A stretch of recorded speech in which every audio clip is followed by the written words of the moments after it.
curta o vídeo e se inscreva no canal. Audioteca ANCAP. Audioteca apresenta Defendendo o Indefensável. Walter Block.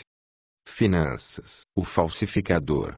O dicionário define falsificado como forjado, falso, fabricado sem direito, feito à imitação de algo com a intenção de trapacear, passando a cópia falsa por genuíno ou original. Assim, a falsificação é um tipo especial de fraude. Num caso comum de fraude, a falsidade consiste em passar alguma mercadoria ou artigo em troca de outra mercadoria ou dinheiro. No caso da falsificação, o que é passado adiante como genuíno não é uma mercadoria ou artigo, mas o próprio dinheiro. Este caso especial de fraude constitui roubo, como a fraude em geral. Mas a falsificação tem certas complicações. Os efeitos da falsificação dependem inteiramente de se o dinheiro falsificado é exposto como tal. Se o é, então o roubo ocorre de forma franca e direta. Observe o diagrama disponibilizado no vídeo. Se a falsificação é descoberta antes que o próprio falsificador possa passá-la ao primeiro recebedor,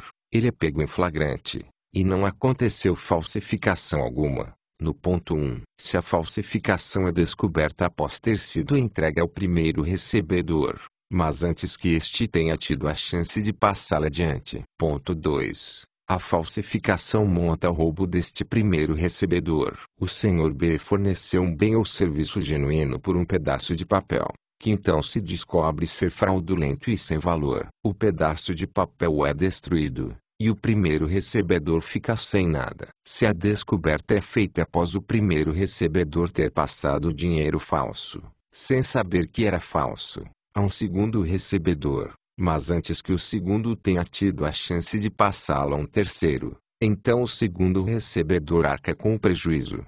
Ponto 3. O segundo recebedor perde, porque deu ao primeiro algo de valor e não recebeu qualquer coisa em troca. Se ele consegue descobrir o primeiro recebedor, a incidência do prejuízo é complicada pelo fato de que o primeiro recebedor é inocente de qualquer mau procedimento. O prejuízo, provavelmente, tem de ser dividido entre os dois recebedores. É claro que, se o primeiro a passar o dinheiro falso pode ser encontrado e obrigado a pagar, não há prejuízo algum, já que, na verdade, não ocorreu falsificação alguma. Mas, se nenhum dos que passaram o dinheiro antes podem ser encontrados depois do fato, o recebedor descoberto de posse do dinheiro falsificado arca com todo o prejuízo, não importando quantas vezes o dinheiro já tenha sido passado. Se o dinheiro falsificado nunca é descoberto, a situação é radicalmente diferente. Os prejuízos devidos à falsificação são absorvidos, não por um único indivíduo, mas pela sociedade como um todo, de forma mais complexa. Os prejuízos não ficam imediatamente aparentes, pois não há um recebedor que perca o valor total da mercadoria entregue em troca do dinheiro falsificado. Mas é fácil ver que eles existem, pois o falsificador ganha um valor, sem somar nada ao estoque de valor do resto da sociedade. Uma vez que há só um determinado número de mercadorias na sociedade num determinado momento, e o falsificador obteve algumas delas através de fraude, para isso outras pessoas precisam ter perdido alguma coisa. A maneira pela qual o prejuízo é distribuído pela sociedade depende do aumento de preços causado pelo dinheiro extra, o dinheiro falsificado, agora em circulação. Que os preços se elevam em resposta às atividades dos falsificadores, é ponto pacífico, pois a falsificação aumenta o dinheiro em circulação, enquanto que a quantidade de bens e serviços continua a mesma. Os preços não sobem todos de uma vez, nem de forma leve e irregular. Ao contrário, sobem em ondas, como a água de uma piscina respondendo a uma pedra que perturba seu equilíbrio. Sobem, em primeiro lugar, no ramo ou área de que é membro o primeiro recebedor do dinheiro falsificado. Os preços se elevam porque o dinheiro falsificado gasto no setor extra, ou seja, na ausência de falsificação, ele não teria sido gasto. Portanto, o primeiro recebedor se beneficia. Ele recebeu dinheiro que não teria surgido, a não ser pela falsificação, e está em condições de gastar este dinheiro extra numa área em que os preços ainda não aumentaram. O primeiro recebedor ganha essa diferença incremental, embora ela possa ser substancial. De forma nenhuma se compara ao ganho do falsificador. O segundo recebedor também ganha, assim como todos os demais recebedores do início do efeito da ondulação sempre crescente, pois essas pessoas todas recebem o dinheiro novo antes dos preços terem tido chance de serem impulsionados pelo dinheiro extra colocado em circulação. Porém, em algum momento há um recebedor do dinheiro de imitação que se encontra sobre um ponto de equilíbrio. Ele recebe o dinheiro a um tempo em que ainda é possível gastá-lo, em parte, numa área que ainda não sofreu um aumento de preços induzido pela falsificação. Se ele gasta seu dinheiro numa área que ainda não recebeu um impulso nos preços, ele ganha levemente com a inflação.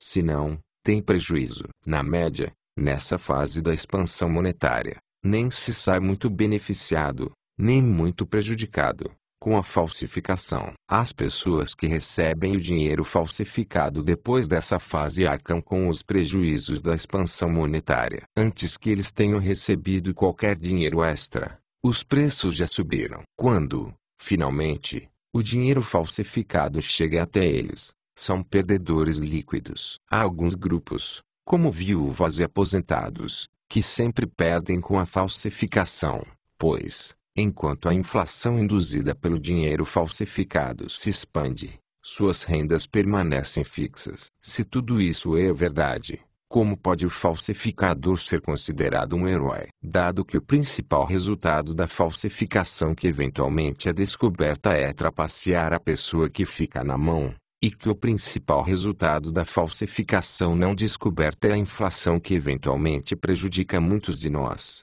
fica realmente estranho chamar o falsificador de herói. A justificativa para chamar de heróico o falsificador comum, particular, e a de que é um falsificador prévio em ação, e que o dinheiro imitado pelo falsificador particular não é realmente dinheiro legítimo. Ao contrário, ele próprio é falsificado. Uma coisa é dizer que falsificar dinheiro genuíno é roubo. Outra bem diferente é dizer que falsificar dinheiro falso é roubo. Talvez uma analogia esclareça esse ponto. Tomar de alguém uma propriedade corretamente possuída é roubo e, portanto, não se justifica. Mas o mesmo não vale para o caso de se tomar do ladrão uma propriedade possuída de forma dolosa, roubada. Ao contrário, essa atividade sequer pode ser chamada de roubo. Em outras palavras, um ato aparentemente idêntico ao roubo não é, de forma alguma, ilegítimo, se a vítima não tem direito legítimo sobre os artigos tomados. Se B rouba algo de A,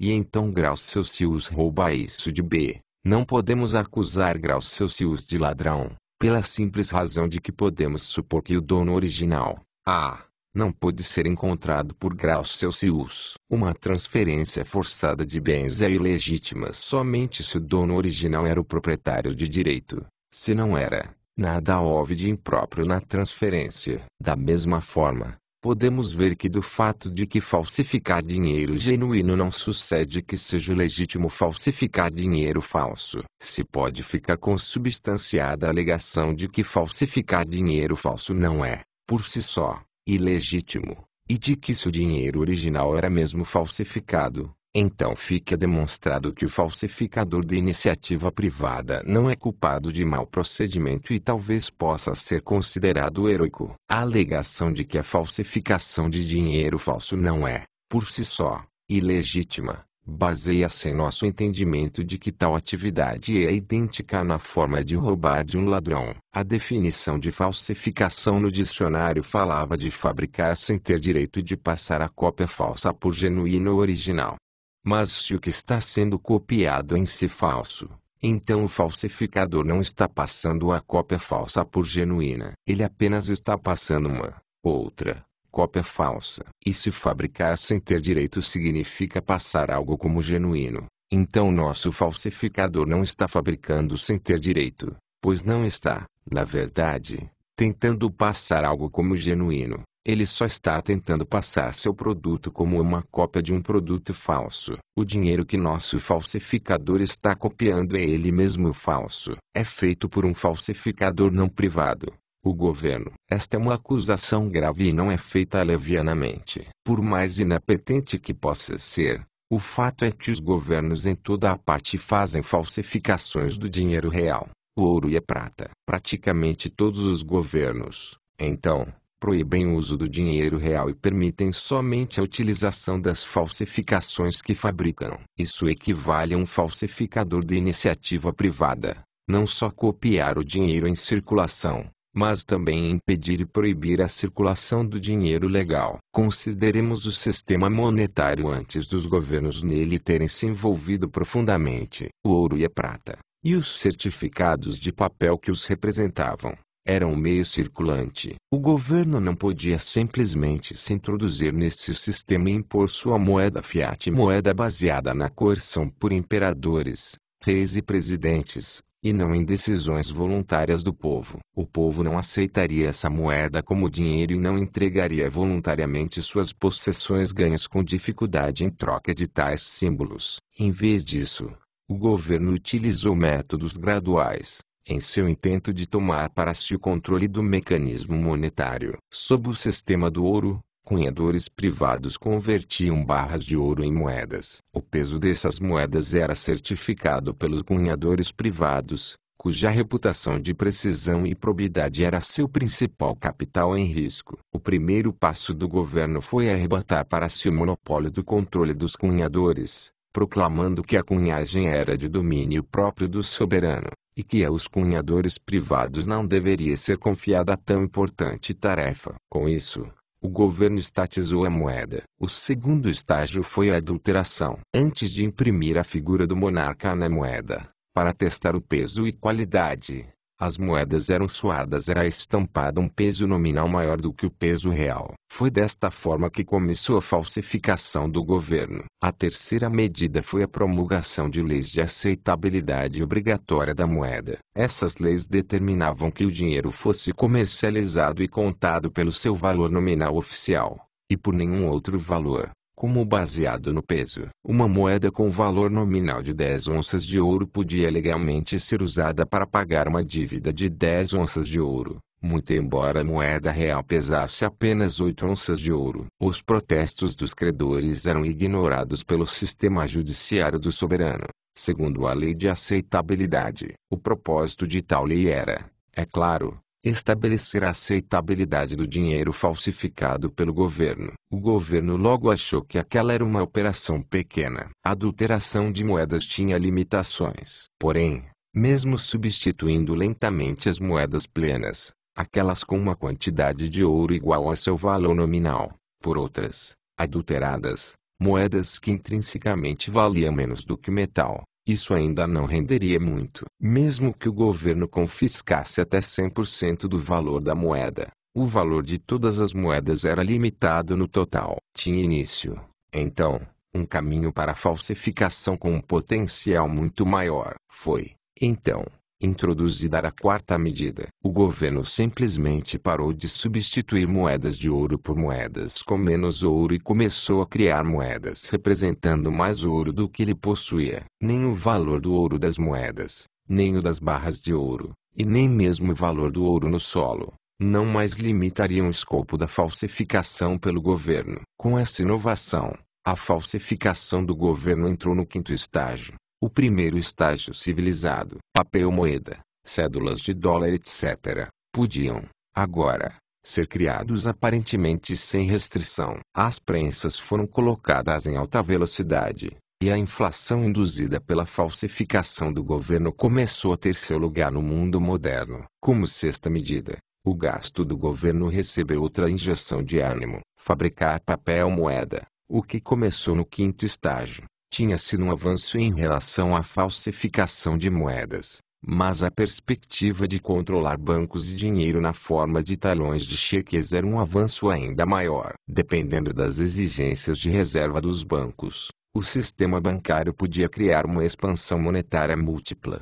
através do tão conhecido efeito multiplicador. Em todas as economias em expansão, o papel moeda suplanta as moedas, e o dinheiro de depósitos bancários suplanta o papel moeda. Então, controlar os bancos, assim como o monopólio da cunhagem de moedas e o da emissão de cédulas, propiciava um horizonte maior para os planos de falsificação do governo. Novamente, sob a pele de que não se podia confiar no mercado livre, o governo promulgou legislação estabelecendo o Banco Central e, mais tarde, o sistema da Reserva Federal, Federal Reserve System. Ao Banco Central foi dado o monopólio da emissão das cédulas do papel moeda e os instrumentos monetários, operações de open market, estabelecimento da taxa de redesconto e os empréstimos aos bancos, com os quais poderia manter todo o sistema bancário num harmonioso estado de falsificação. O principal argumento usado pelo governo era o de que os chamados bancos livres ou wildcats,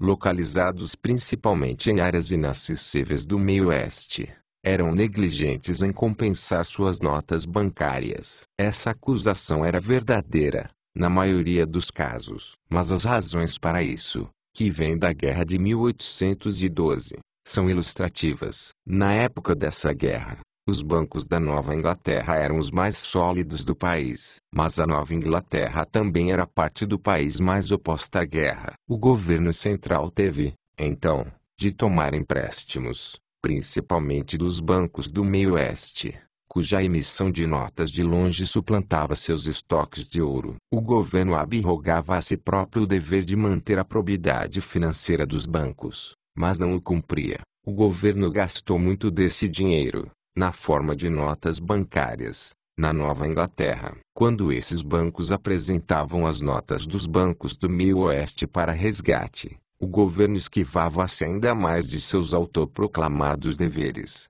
declarava feriado bancário e permitia que os bancos wildcats não cumprissem com suas obrigações, por vários anos. As consequentes políticas profusas que esses bancos seguiram renderam uma má reputação aos bancos particulares e proporcionaram ao governo uma justificativa para assumir o controle. Esses bancos particulares foram encorajados, em suas operações de falsificação, pelo próprio governo. Nesse estágio de desenvolvimento, havia apenas um entrave aos planos do governo, e isso levou a dar o sétimo passo. Alguns países começaram a falsificar e, com isso, a criar inflação em maior grau do que outros. Mas, quando um país gera um maior grau de inflação via falsificação do que os outros países, fica emaranhado em problemas com a balança de pagamentos. Se o governo do país A falsifica mais do que o governo do país B, os preços sobem mais rapidamente em A do que em B. A acha mais fácil comprar de B e mais difícil vender para este. Assim, as importações de A, o que ele compra, superam suas exportações, o que vende. O resultado imediato do desequilíbrio entre importações e exportações é uma vazão de ouro de A para B para pagar pelo excesso de compras. Mas, como o ouro é limitado, isso não pode continuar para sempre. Há várias reações possíveis. O governo A poderia estabelecer um imposto sobre as importações, uma tarifa. Ou B poderia fixar um imposto sobre as exportações. Seriam estabelecidas cotas por ambos os países, proibindo o comércio, entre eles, que excedesse um certo ponto. A poderia desvalorizar sua moeda, facilitando as exportações e dificultando as importações. Ou, B poderia revalorizar sua moeda, com os efeitos opostos. No entanto, há problemas com todas essas reações. Tarifas e quotas interferem com o comércio externo, a especialização e a divisão internacional do trabalho. As desvalorizações e revalorizações são muito desagregantes e interferem no sistema de comércio internacional que o mundo levou tantos anos construindo. Além disso, elas não resolvem, realmente, o problema do desequilíbrio, e crises de moeda ficam sujeitas a se repetir cada vez que ocorrem mudanças no valor relativo das várias moedas do mundo. O mundo está experimentando, hoje, o sétimo passo, e é difícil prever no que isso vai dar. Dois padrões, contudo, parecem estar surgindo. Um é o advento das conferências monetárias, a exemplo da de Bretton Woods. Em conferências desse tipo, os principais inflacionistas adeptos da falsificação reúnem-se para discutir soluções possíveis para suas ações. Embora, é claro, Não encarem dessa maneira seu papel. Costumaram discutir adotando alguma versão do sistema bancário central dos Estados Unidos para uso em nível mundial. Já houve sugestões de se criar um equivalente internacional ao sistema da Reserva Federal. Um forte banco mundial desse tipo teria o mesmíssimo poder sobre o mundo todo que um banco nacional possui sobre seu próprio país. Teria o poder de forçar todos os bancos a inflacionarem em uníssono e de dirigir a inflação para assegurar que nenhum poder, exceto ele próprio, pudesse falsificar o dinheiro. Como cada centro de falsificação nacional tem, até hoje, ciosamente resguardado seus próprios poderes, tal Banco Central Mundial ainda não ganhou existência. Um sistema alternativo, popularizado por Milton Friedman, da Universidade de Chicago, é o sistema de taxas de câmbio flutuantes. Esse sistema opera de forma que, sempre que os preços ou valor das moedas de dois países ficam desalinhados em relação uma outra, elas automaticamente se reajustam. Ou seja, os preços das moedas dos vários países podem ser alterados em relação uns aos outros. Isso contrasta significativamente com os acordos feitos em conferências monetárias mundiais anteriores, pelas quais esses preços são fixos em termos recíprocos. Com o sistema flutuante, se o país A inflacionar um índice maior do que o país B, há um excesso relativo de oferta da moeda do A, que leva a uma baixa de seu preço, reprime suas importações e torna mais atraentes suas exportações. A grande vantagem do sistema de câmbio flutuante sobre os sistemas de câmbio fixo dos acordos monetários internacionais é que ele é um sistema inteiramente automático. Assim, são evitadas as crises que ocorreriam pelo sistema fixo, cada vez que as moedas mudassem de valor em relação umas às outras. Entretanto, uma vez que ambos os sistemas são apenas tentativas superficiais de eliminar os efeitos maléficos que resultam dos esquemas inflacionários dos governos, decorrentes de falsificação, nenhum deles pode ser preferível. Paradoxalmente, esses efeitos maléficos são bons. Assim como uma dor no corpo pode ser o sinal de uma condição muito mais grave por isso, benéfica. Um problema na balança comercial pode ser um sinal de ameaça de inflação internacional. Tentar encobrir essas dificuldades com esquemas de taxas de câmbio flutuantes deixa a economia mundial exposta aos efeitos devastadores da inflação. Seria muito melhor para a economia mundial e para cada país, individualmente, se, em vez de inventar maneiras de estimular a falsificação e a consequente inflação, os governos do mundo desistissem de vez dessas políticas. Nesse sentido, não podemos evitar os devaneios sobre os agentes do tesouro, os dos modernos seriados de televisão, dedicados à eliminação da falsificação, vestidos no melhor estilo moderno FBI, representam a essência dos incorruptíveis e obstinados que fazem cumprir a lei. Na televisão, suas aventuras geralmente começam com eles descendo as escadarias do edifício do tesouro. Se dessem volta, subissem as escadarias, voltassem aos gabinetes de seus superiores e os prendessem, estariam capturando, talvez, a maior gangue de falsificadores que o mundo já conheceu. Quanto à questão de que o falsificador privado é um herói, precisam ser aplicados 3 critérios para ações heroicas. O ato não deve violar os direitos de pessoas inocentes.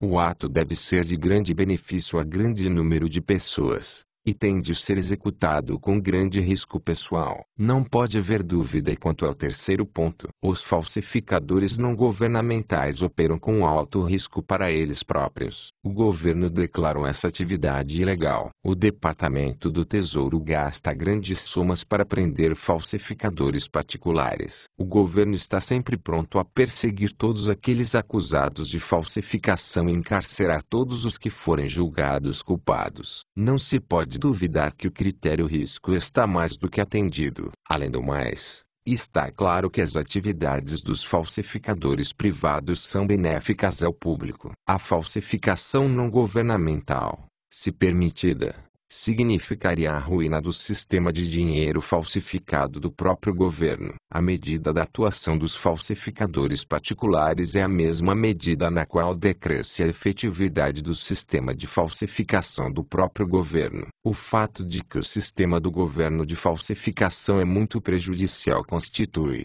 por si próprio, um caso forte de prima facie para a falsificação não governamental. Naturalmente, a falsificação privada é ilegal e não pode, portanto, ser defendida. Contudo, é de interesse para se detalhar as implicações da teoria econômica. Pode-se objetar que, se os falsificadores privados ganhassem poder e substituíssem o governo, o povo não ficaria em melhor situação. Isso, é claro, é verdade. Mas o fato é que os falsificadores particulares são café pequeno e sem dúvida continuarão a ser. Não poderiam representar mais do que um pequeno problema. De fato, é esta realidade que vira o argumento a favor dos falsificadores privados. Eles não representam uma ameaça ao povo, não são, nem provavelmente se tornarão, fortes o bastante para isto. O efeito que eles têm é o de reduzir e contrabalançar o grande mal da falsificação governamental. Isso é benéfico para um grande número de pessoas. Embora alguns poucos indivíduos possam sofrer um prejuízo em virtude dessa atividade,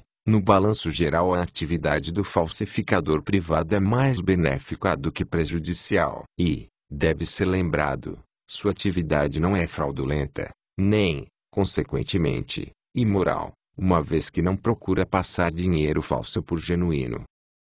O avarento.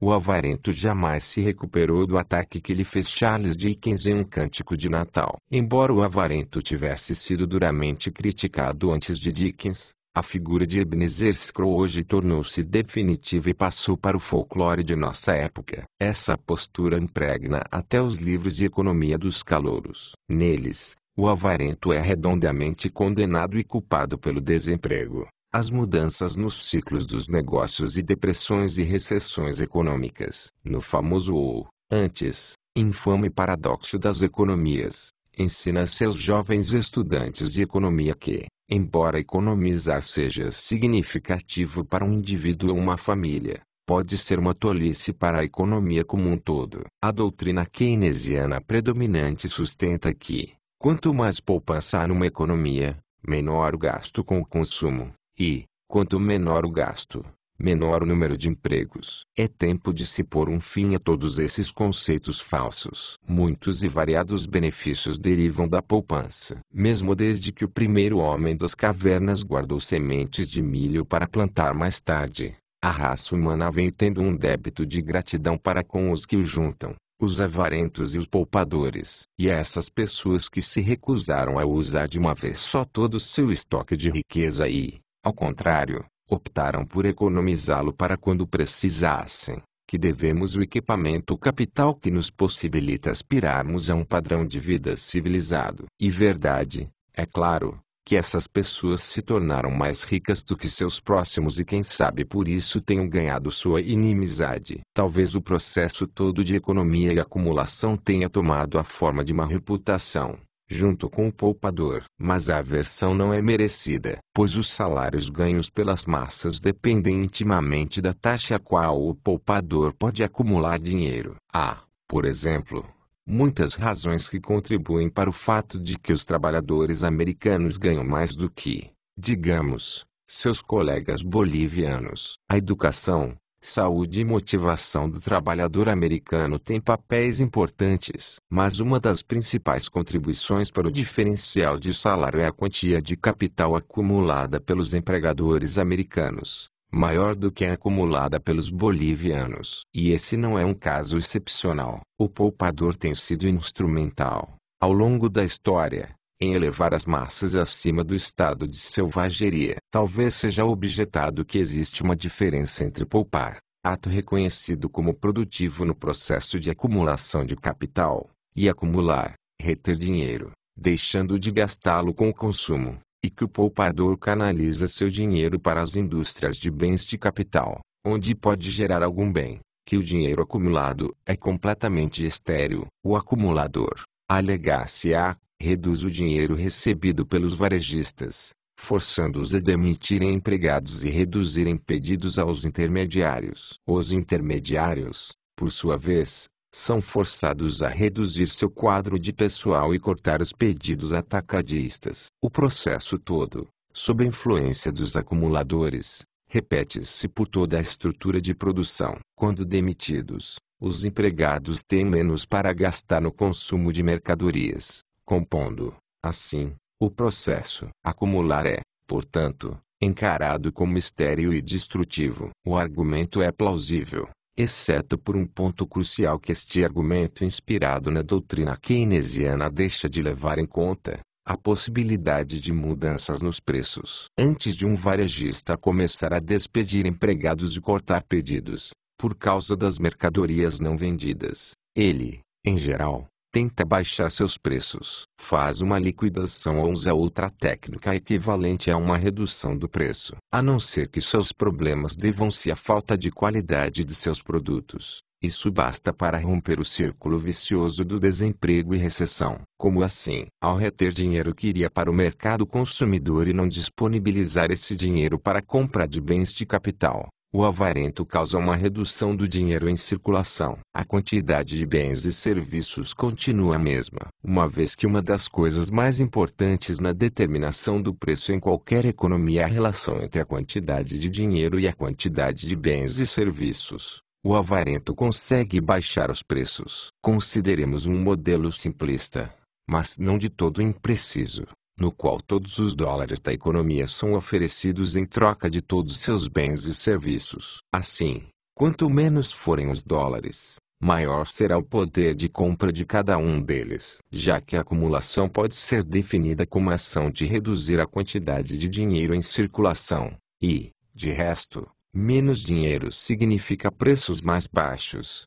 Logo se vê que a acumulação leva a preços mais baixos. Não há mal algum em baixar o nível dos preços. Muito pelo contrário, um dos grandes benefícios é que todas as outras pessoas, os não avarentos, beneficiam-se de mercadorias e serviços mais baratos. Tampouco os preços mais baixos causam depressões. Ao contrário, o custo dos preços de alguns de nossos maquinados de maior sucesso tem acompanhado uma grande curva descendente. Logo que começaram a ser produzidos, carros, televisores e computadores tinham um preço muito além do alcance do consumidor médio. Mas a eficiência técnica conseguiu baixar os preços até que ficassem dentro do alcance da massa de consumidores. Desnecessário dizer, a queda desses preços não causou qualquer depressão ou recessão. Na verdade, os únicos homens de negócios que sofrem ao enfrentar uma tendência dessas, são os que seguem a análise keynesiana e não baixam seus preços face a uma queda de demanda. Mas,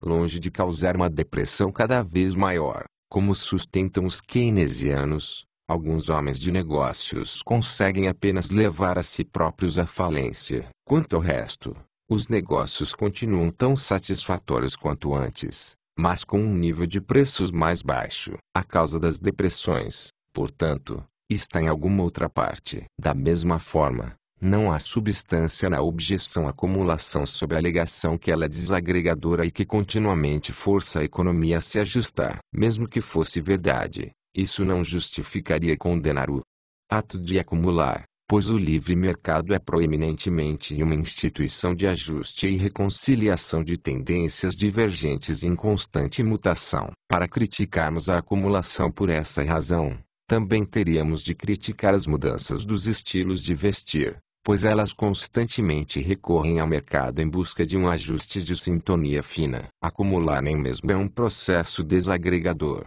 pois, para cada avarento que estufa colchão de dinheiro, existem inúmeros herdeiros desencavando-o. O caso tem sido sempre esse e, provavelmente, não vai mudar muito. Também não possuem mérito as alegações de que a acumulação de dinheiro em espécie pelo avarento é estéril, por não render juros, como renderia se o dinheiro estivesse depositado num banco. Será que o dinheiro que as pessoas carregam na carteira poderia ser caracterizado como estéril, já que também não rende juros? Se as pessoas, voluntariamente, abrem mão de ganhar juros e, em vez disso, guardam o dinheiro vivo, em pilhas, O dinheiro pode parecer inútil de nosso ponto de vista, mas, sem dúvida, de seu ponto de vista é útil. O avarento pode querer seu dinheiro, não para gastar mais tarde, não para cobrir a diferença entre despesas e receitas, mas, antes, pelo puro prazer de segurar pilhas de dinheiro. Como pode o economista, educado na tradição da maximização da utilidade,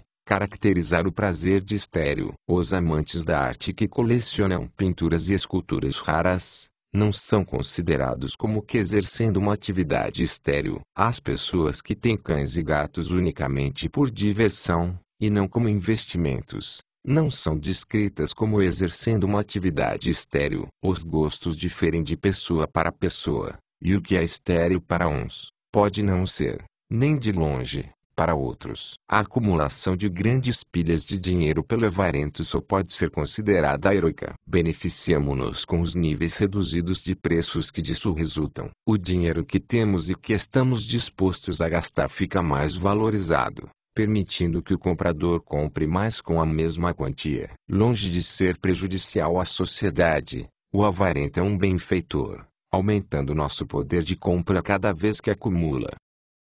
O herdeiro.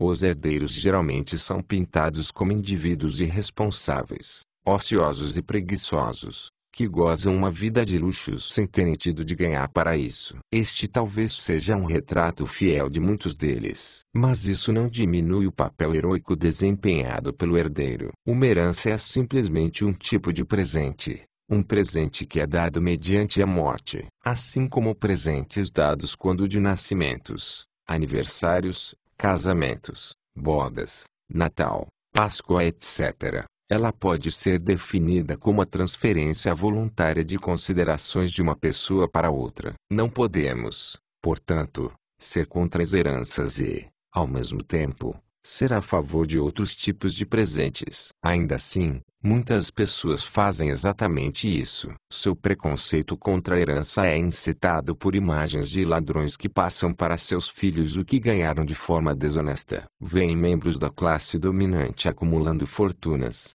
não através do comércio honesto, mas através de subsídios, tarifas e proteções do governo, e os vêm passando adiante o que acumularam. Certamente isso devia ser proibido. A eliminação das heranças parece ser a solução. No entanto, seria impossível eliminar a herança, a não ser que todos os outros tipos de presentes também fossem eliminados. O imposto de 100% sobre a herança, seguidamente sugerido como a forma de eliminá-la, não conseguiria isso. Pois, se os demais tipos de presentes fossem permitidos, o imposto poderia ser facilmente sonegado. Dinheiro e propriedades poderiam simplesmente ser transferidos a título de presentes de aniversário, presentes de Natal, etc. Os pais poderiam até ter presentes guardados para serem entregues no primeiro aniversário dos filhos após a morte de um deles, o pai ou a mãe. A solução para o problema da riqueza ganha ilicitamente,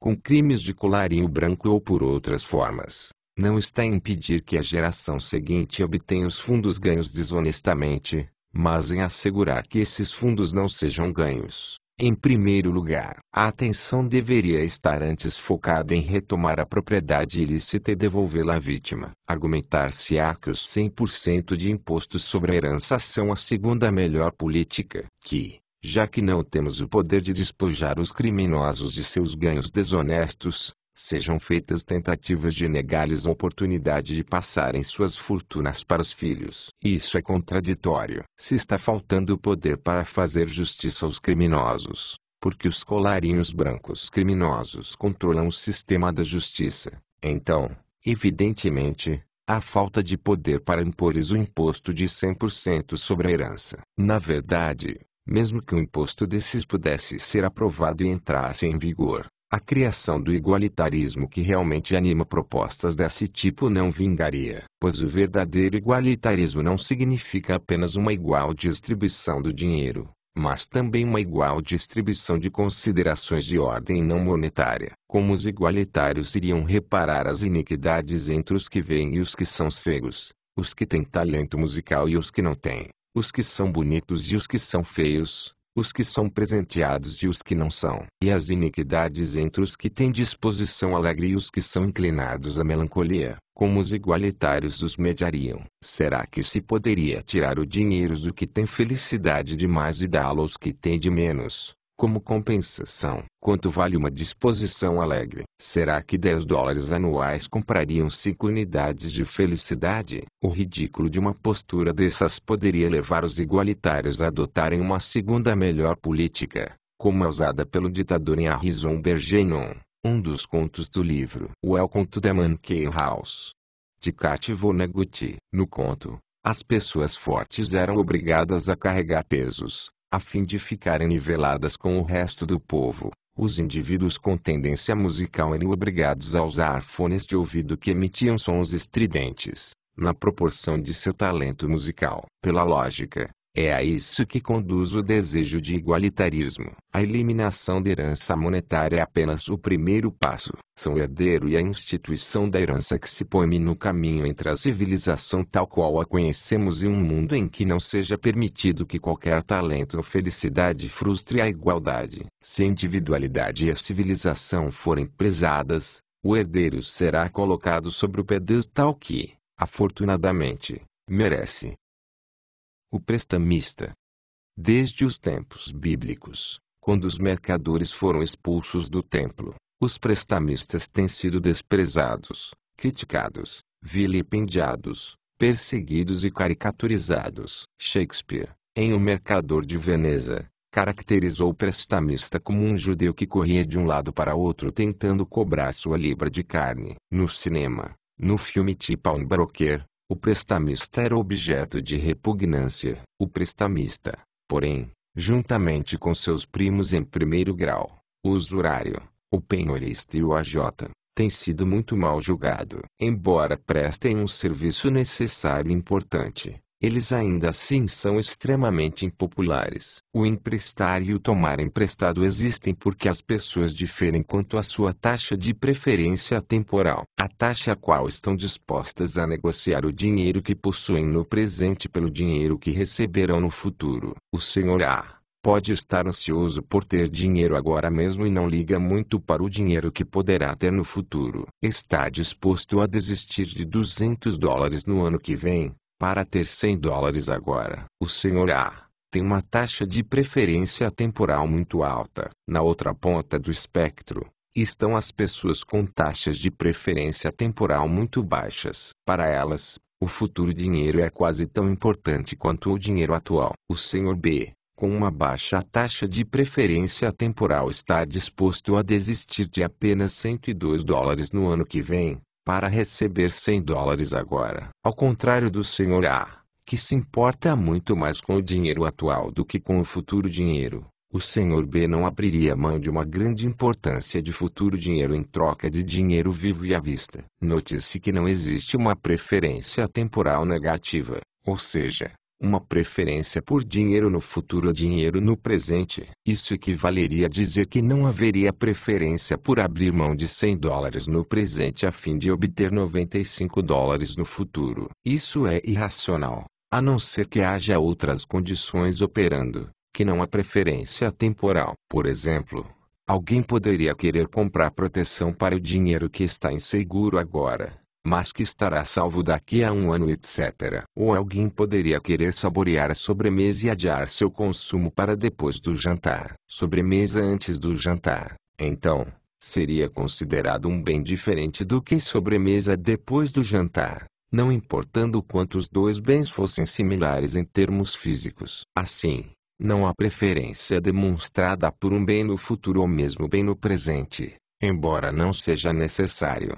É provável que uma pessoa com alta taxa de preferência temporal, Sr. A, torne-se um tomador líquido de dinheiro, e que uma pessoa com uma taxa de preferência temporal baixa, Sr. B, torne-se um emprestador. Seria natural, por exemplo, para o Sr. A tomar dinheiro emprestado do Sr. B. O Sr. A estaria disposto a abrir mão de $200 daqui a um ano, a fim de ter $100 agora. E o Sr. B estaria disposto a emprestar $100 agora, se pudesse receber pelo menos $102. Passado um ano, se eles concordarem em que, daqui a um ano, deverão ser pagos $150 por um empréstimo de $100 hoje, ambos sairão ganhando. O Sr. A ganhará a diferença entre os $200 que está disposto a pagar por $100 agora e os $150 que efetivamente pagará. Ou seja,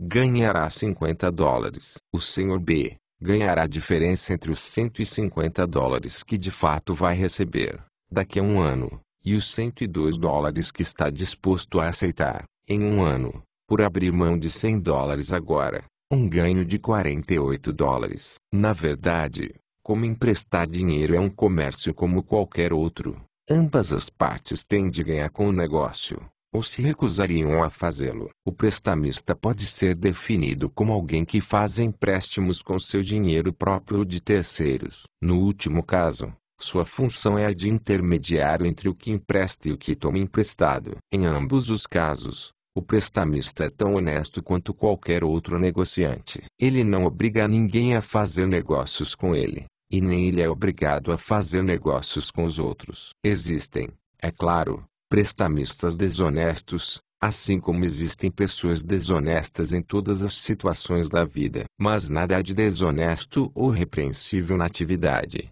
per si, de emprestar dinheiro. Algumas críticas a esse respeito merecem um exame mais cuidadoso. 1. A agiotagem é infame, porque não raro é acompanhada pela violência. Os tomadores, ou vítimas, incapazes de pagar suas dívidas são, com frequência, encontrados assassinados, geralmente pelo agiota. Os indivíduos que tomam dinheiro emprestado dos prestamistas, geralmente possuem, com estes, contratos com os quais concordaram plenamente. Dificilmente alguém é vítima de um prestamista, se essa pessoa concordou em pagar no empréstimo e, então, não cumpriu o trato. Ao contrário, o prestamista que é vítima do tomador, se o empréstimo é consumado, e o pagamento, não, a situação equivale a roubo. Há pouca diferença entre o ladrão que invade o escritório do prestamista e rouba dinheiro, e a pessoa que o toma emprestado através de um trato e, depois, se recusa a pagá-lo. Em ambos os casos o resultado é o mesmo. Alguém tomou posse de um dinheiro que não era seu. Matar um devedor é com acento grave uma reação injusta, assim como assassinar um ladrão. A principal razão pela qual os prestamistas fazem justiça pelas próprias mãos, entretanto, e não hesitam em usar a força, o assassinato, até, é que a agiotagem é controlada pelo submundo. Mas esse controle acontece, virtualmente, por exigência do público. Quando os tribunais se recusam a obrigar os devedores a pagarem suas justas dívidas e proíbem o empréstimo de dinheiro a altas taxas de juros, entre o submundo. Sempre que o governo declara ilegal uma mercadoria para a qual existem consumidores, seja uísque, drogas, jogo, prostituição ou empréstimos a altos juros, o submundo entra no ramo que os empresários fiéis à lei temem atender. Nada há, no uísque, drogas, jogo, prostituição ou agiotagem, que seja intrinsecamente criminoso. É unicamente devido a uma proibição legal que métodos de quadrilhas tornam-se associados a esses campos. 2. O dinheiro é estéril e não produz nada por si próprio. Sendo assim, qualquer cobrança de juros por seu uso é exploração. Os prestamistas, que cobram taxas de juros anormais, estão dentre as pessoas mais exploradoras da economia. Eles bem merecem o opróbrio que recebem. Afora a capacidade do dinheiro de comprar bens e serviços, ter o dinheiro antes, e não depois, é um escape para a dor de esperar tê-lo para poder fazer determinada coisa. Isso fomenta um investimento produtivo que, ao final do prazo de empréstimo, mesmo depois do pagamento dos juros, rende mais bens e serviços do que no início. Quanto às taxas exorbitantemente altas de juros, deve-se entender que, num mercado livre, a taxa de juros tende a ser determinada pelas preferências temporais de todos os agentes econômicos. Se a taxa de juros está extraordinariamente alta, tendem a se desenvolver forças que a pressionam para baixo. Se, por exemplo, a taxa de juros é maior do que a taxa de preferência temporal das pessoas envolvidas, a demanda por empréstimos é menor do que a oferta, e a taxa de juros é forçada para baixo. Se a taxa de juros não mostra qualquer tendência de baixa,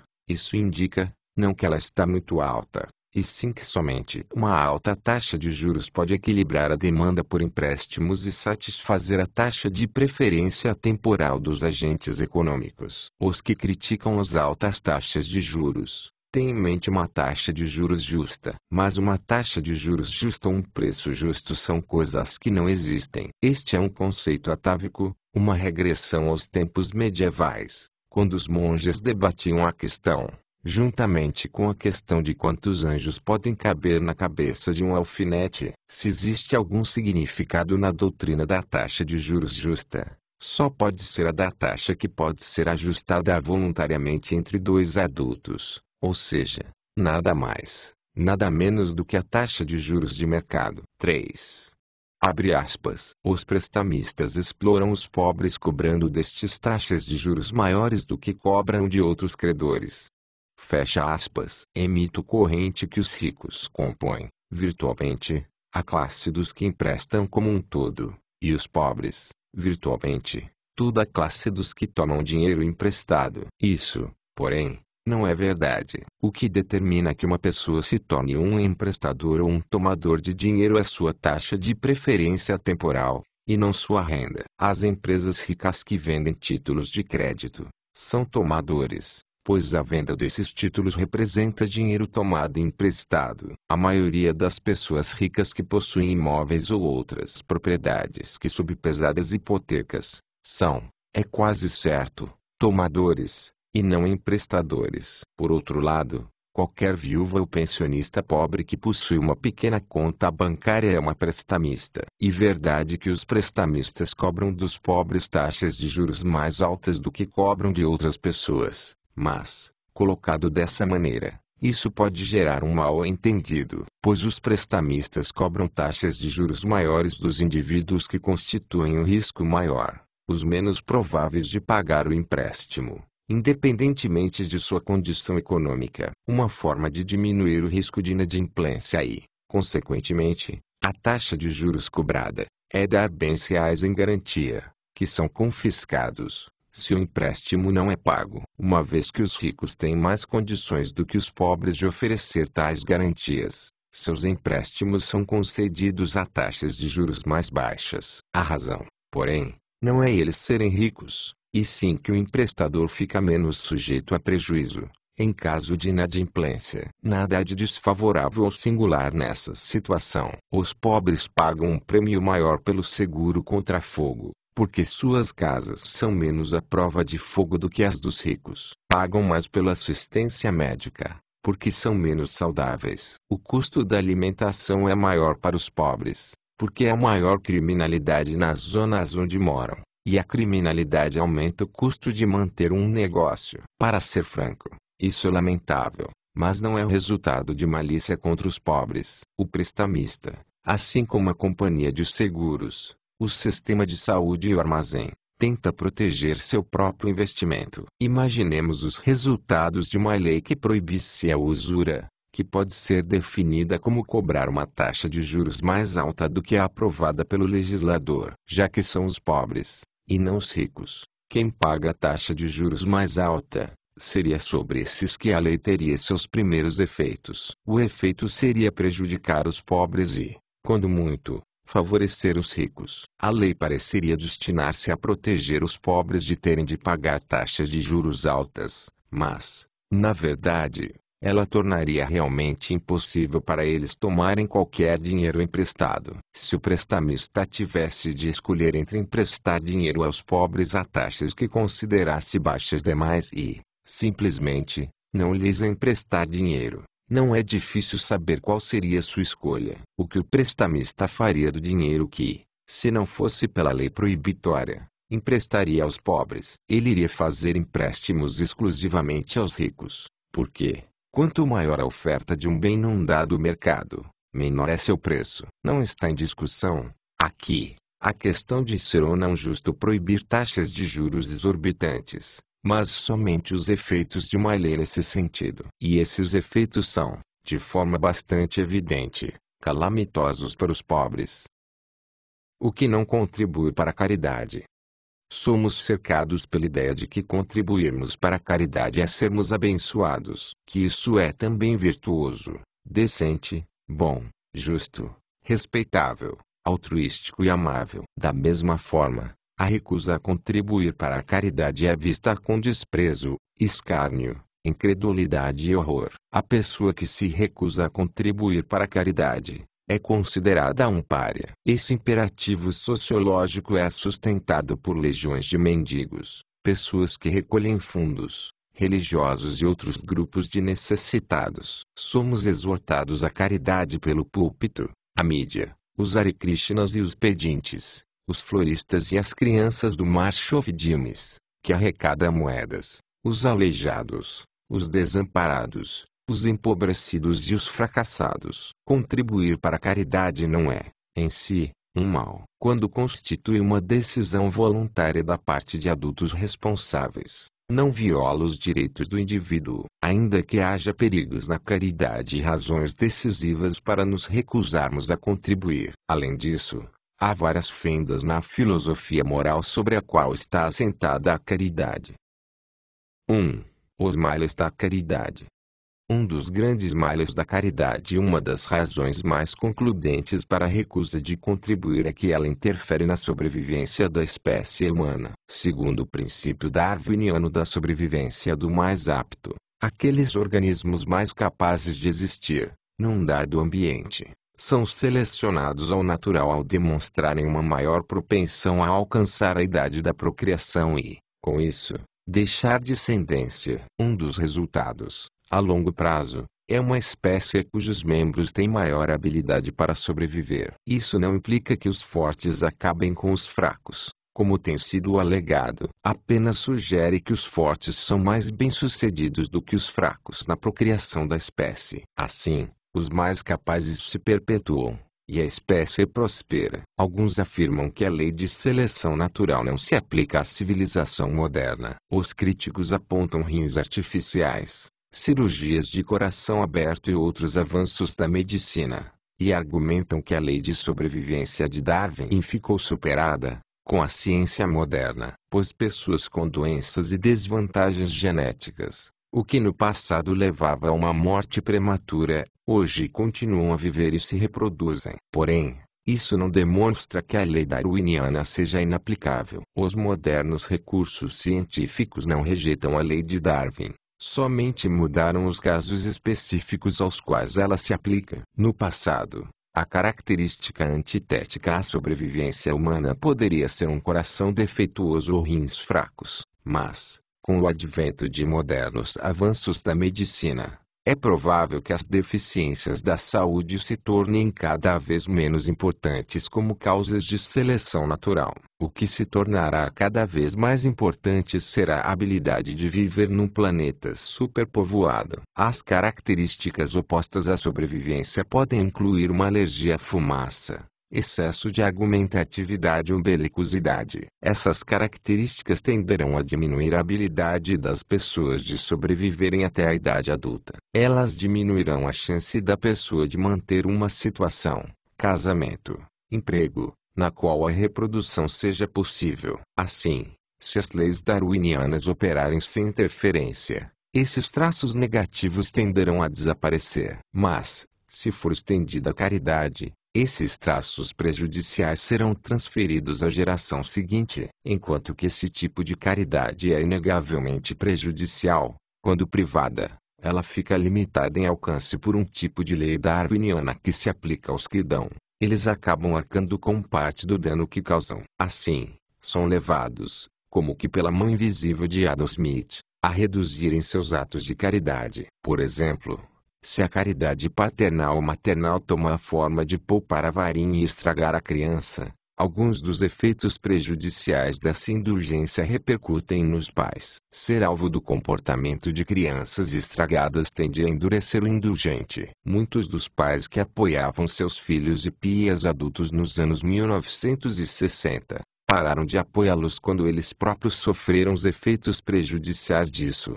A caridade privada também tem uma limitação inerente. porque qualquer fortuna particular é limitada. Já o caso da caridade pública é abominavelmente diverso. Na caridade pública, todas as barreiras naturais estão praticamente ausentes. É um caso raro, sem dúvida, quando a caridade pública é reduzida em função de seus efeitos prejudiciais. A fortuna à disposição do governo só é limitada por sua fome de impostos e sua habilidade de arrecadá-los de um público não disposto a pagar. Exemplo disso é o Programa Americano de Ajuda Externa dos anos 1950 e 1960. O governo dos Estados Unidos pagava aos produtores rurais americanos mais do que o preço de mercado por sua produção, com isso criando excedentes gigantescos, para os quais ainda mais dinheiro tinha de ser destinado. Grandes quantidades dessa produção eram, então, enviadas para países como a Índia, onde a atividade agropecuária interna era virtualmente arruinada por essa importação subsidiada. Outros efeitos perniciosos da caridade governamental têm sido documentados por uma série de cientistas sociais.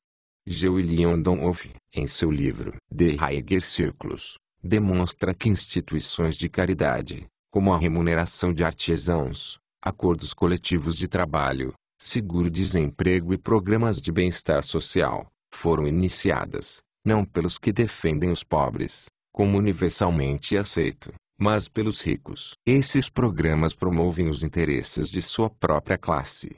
Ricos. O objetivo desse sistema estatal de caridade não é redistribuir a riqueza dos ricos para os pobres, mas sim comprar os líderes potenciais dos pobres e submetê-los à hegemonia da classe dominante e, ao mesmo tempo, manter uma classe intelectual determinada a convencer um público incauto de que a caridade do governo realmente os beneficia. De forma similar, Piven e Cloar destacam, em seu regulatim tipo, que a caridosa instituição do bem-estar social serve, basicamente, não para ajudar os pobres, mas mais para suprimi-los. O modus operandi, aqui, é permitir que os ROIs do bem-estar social aumentem, não em épocas de grande necessidade, mas em períodos de sublevação social, e que diminuam, não em épocas de fartura, mas sim em períodos de tranquilidade social. Assim, o sistema do bem-estar social é uma espécie de método de controlar as massas com pão e circo.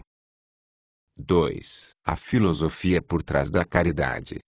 Apesar desses problemas, existem os que encaram a prática da caridade como um estado de graça e consideram uma obrigação moral contribuir. Tais pessoas, se pudessem, fariam com que a caridade fosse obrigatória. Se, porém, um ato é obrigatório, deixa de ser caridade, pois caridade é definida como doar voluntariamente. Se um indivíduo é forçado a fazer doações, ele não é alguém que contribui para a caridade, e é vítima de um assalto. A questão crucial da caridade, para aqueles que desejam que ela seja tornada obrigatória, apesar das leis da lógica e da linguística, é que existe um dever, uma obrigação, um imperativo moral de que todos doem aos menos favorecidos. Isso repousa na premissa de que cada um de nós deve zelar por seu semelhante. Essa filosofia, porém, contradiz uma das premissas básicas da moralidade, a de que sempre seja pelo menos possível, para uma pessoa, fazer o que é moral. Havendo duas pessoas em áreas geográficas diferentes e que precisem desesperadamente da ajuda de João ao mesmo tempo, será impossível para João ajudar ambas. Se João não puder ajudar ambos os necessitados, e posto que ajudar ambos é um requisito da moralidade daquele que zela por seu semelhante, então, evidentemente, mesmo com as melhores intenções, João não poderá ser moral. E se, de acordo com qualquer teoria da ética, uma pessoa bem-intencionada não pode ser moral, essa teoria é incorreta. A segunda falha básica na visão moral da fraternidade é que ela logicamente clama por igualdade absoluta de renda, quer seus proponentes tenham ou não essa noção. Recapitulando, essa moralidade prega que a obrigação moral dos que têm mais é dividir com os que têm menos. Adão, que tem $100, divide-os com Ricardo,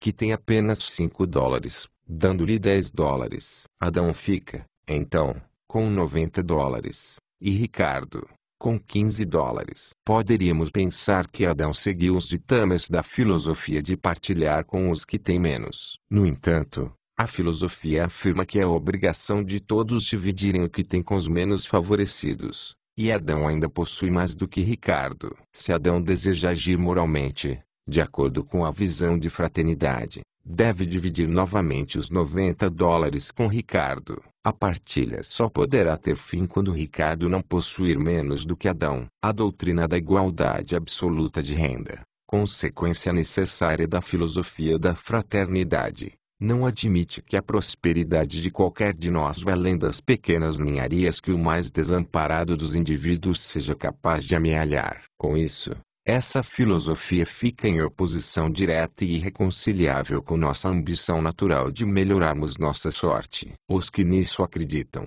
ficam divididos por pontos de vista fundamentalmente conflitantes, e o resultado, como é de se esperar, é a hipocrisia. De que outra forma se pode definir pessoas que aleguem praticar a filosofia da fraternidade e ainda assim tenham despensas bem abastecidas, um televisor, um aparelho estéril, um carro, joias e móveis, enquanto, em tantas partes do mundo, pessoas morrem de fome. Eles dogmaticamente afirmam seu compromisso com a igualdade e ainda negam que o luxo de que desfrutam seja, de forma alguma, contraditório a esse compromisso. A justificativa dada é que lhes é necessária uma certa parcela de riqueza e bem-estar para manterem seus empregos, o que lhes possibilita ganharem o dinheiro para ajudarem os menos favorecidos. Evidentemente, é certo que o fraternal deve manter sua própria capacidade de zelar por seus semelhantes. A filosofia de zelar pelo próximo não exige que abra mão de todos seus bens,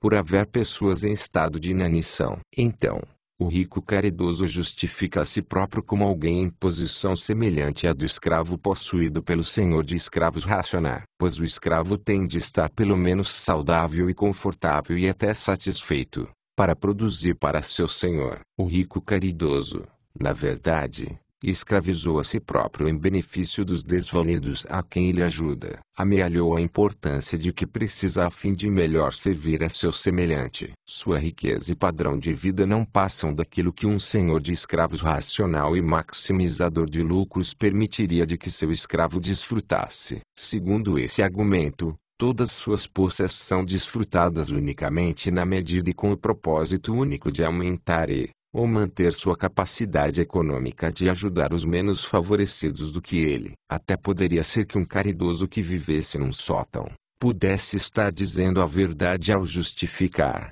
nesses termos, suas posses. Mas, e quanto às pessoas de classe média que alegam praticar a moralidade de zelar pelo próximo? O funcionário público que ganha 17 mil dólares por ano e mora num apartamento financiado destinado a classes de menor renda, na cidade de Nova York, dificilmente pode-se argumentar seriamente que as poças que reuniu são necessárias para sua produtividade, especialmente quando esses pertences poderiam ser trocados por dinheiro que poderia ajudar significativamente os desvalidos. Longe de ser uma atividade abençoada, contribuir para a caridade pode ter efeitos prejudiciais. Além disso, a teoria sobre a qual repousa a caridade está crivada de contradições e faz daqueles que por ela são pressionados uns hipócritas.